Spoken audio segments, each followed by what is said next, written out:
যেহেতু অনেক দিন ধরে একটা জায়গায় খেলতেছিলাম, দেন সাডেনলি আমাকে লাস্ট ইয়ার গুলশানিয়াতে খেলা। তো এবার একটা নতুন টিম। আর আমরা তো বাদল ভাইকে সবাই আগে থেকেই চিনি। আহ, বরাবরের মতন উনি সবসময় চেষ্টা করে ভালো টিম করার জন্য।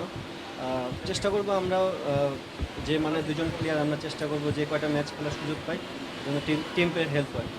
অবশ্যই অ্যাজ এ সিনিয়র প্লেয়ার হিসেবে তো আমরা চেষ্টা করবোই, but at the same time আপনারা জানেন যে আমাদের first priority is national duty. Then ওখান থেকে বের হয়ে যে কটা গেম আমরা সুযোগ পাই আমরা চেষ্টা করব ক্লাবকে কীভাবে হেল্প করা যায়। ওরা এখন আমাদের ডিসিশন হয় নাই, আমাদের তো জানেন দুজনই ক্যাপ্টেন। ওরা ওরা ডিসিশন নেবে কে ক্যাপ্টেন। না না, 50 ওভারের ক্যাপ্টেন আছে ওরা কে ঢাকা প্রিমিয়ার লিগে।